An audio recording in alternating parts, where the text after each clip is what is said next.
ಯೇಸುವಿಗೆ ಸ್ತೋತ್ರ. ಇಂದು 9 ಜನವರಿ 2025. ಎಲ್ಲ ಪ್ರಿಯರಿಗೂ ಶುಭೋದಯ.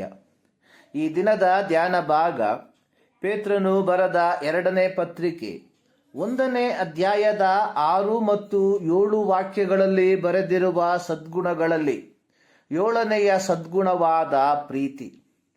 ಈ ಭಾಗದಲ್ಲಿ ಪೇತ್ರನು ಉಪಯೋಗಿಸಿರುವ ಗ್ರೀಕ್ ಪದ ಅಗಾಪೆ. ಲೌಕಿಕವಾಗಿ 2 ವಿಧವಾದ ಪ್ರೀತಿಯನ್ನು ಕಾಣುತ್ತೇವೆ.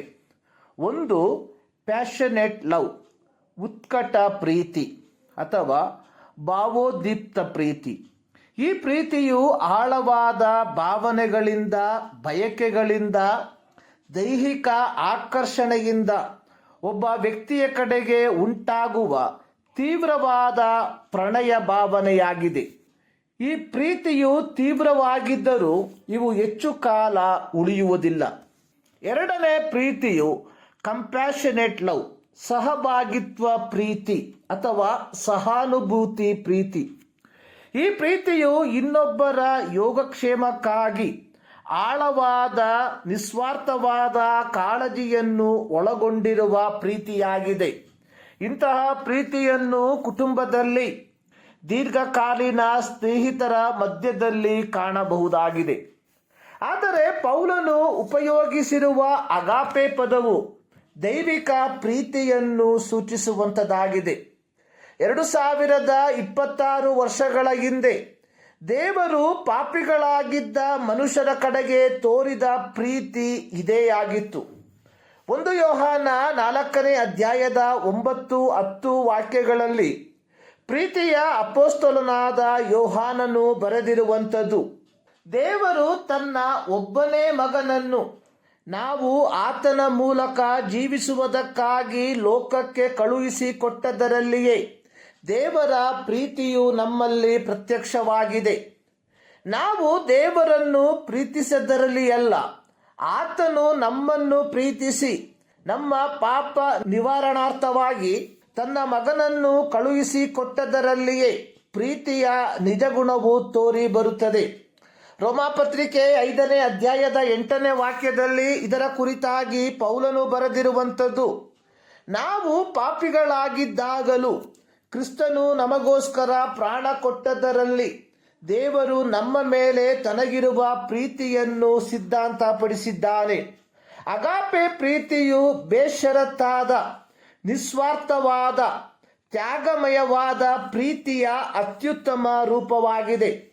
ಯೇಸು ಕ್ರಿಸ್ತನ ಶಿಲುಬೆಯ ತ್ಯಾಗಪೂರ್ಣ ಮರಣದ ಮೂಲಕ ಪಾಪ ಕ್ಷಮಾಪಣೆಯನ್ನು ಪಡಕೊಂಡ ದೇವಜನರಿಗೆ ಪೇತ್ರನು ಪ್ರಬೋಧಿಸುವಂಥದ್ದು, ನೀವು ಪೀಡನೆಗಳ ಫಲವಾಗಿ ಚದರಿ ಹೋದವರಾಗಿದ್ದರೂ ಸಹ ನಿಮ್ಮ ದೈನಂದಿನ ಜೀವಿತದಲ್ಲಿ ದೈವಿಕ ಪ್ರೀತಿಯನ್ನು ಅಥವಾ ಅಗಾಪೆ ಪ್ರೀತಿಯನ್ನು ಕೂಡಿಸಿರಿ ಅಥವಾ ಧರಿಸಿಕೊಳ್ಳಿರಿ.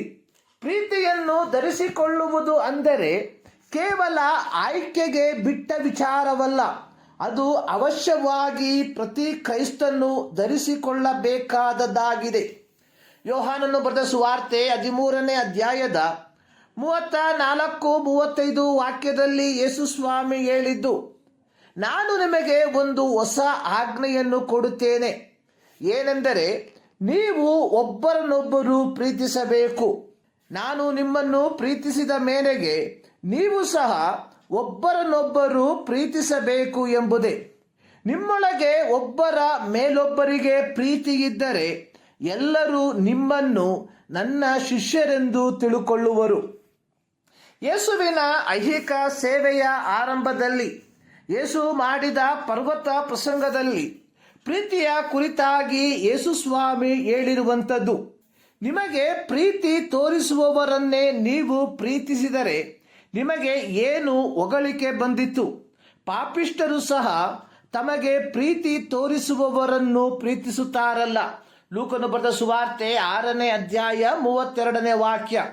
ಮುಂದುವರಿಸಿ ಅದರ 35ನೇ ವಾಕ್ಯದಲ್ಲಿ ಯೇಸು ಹೇಳಿದಂಥದ್ದು, ನೀವಾದರೂ ನಿಮ್ಮ ವೈರಿಗಳನ್ನು ಪ್ರೀತಿಸಿರಿ. ಪ್ರಿಯರೇ, ರೋಮಾಪತ್ರಿಕೆ 5ನೇ ಅಧ್ಯಾಯದ 10ನೇ ವಾಕ್ಯದ ಪ್ರಕಾರ ನಾವೆಲ್ಲರೂ ದೇವರಿಗೆ ವೈರಿಗಳಾಗಿದ್ದವರು, ಆದರೆ ಯೇಸು ಕ್ರಿಸ್ತನ ಮರಣದ ಮೂಲಕ ನಾವು ಆತನೊಂದಿಗೆ ಸಮಾಧಾನವಾಗಿರಲಾಗಿ, ಯೇಸು ಕ್ರಿಸ್ತನು ನಮಗೆ ತೋರಿಸಿದ ಅಗಾಪೆ ಪ್ರೀತಿಯನ್ನು ನಮ್ಮ ಜೀವಿತಾವಧಿಯಲ್ಲೂ ಸಹ ನಾವು ನಮ್ಮೊಂದಿಗೆ ಒಡನಾಡುವ ಪ್ರತಿಯೊಬ್ಬರೊಂದಿಗೆ ತೋರಿಸುವವರಾಗಿರಬೇಕು. ಈ ಮುಂಜಾನೆಯಲ್ಲಿ ಸರ್ವಶಕ್ತನಾದ ದೇವರು ಈ ಅಧ್ಯಯನದ ಮೂಲಕ ನಿಮ್ಮನ್ನು ಆಶೀರ್ವದಿಸಲಿ.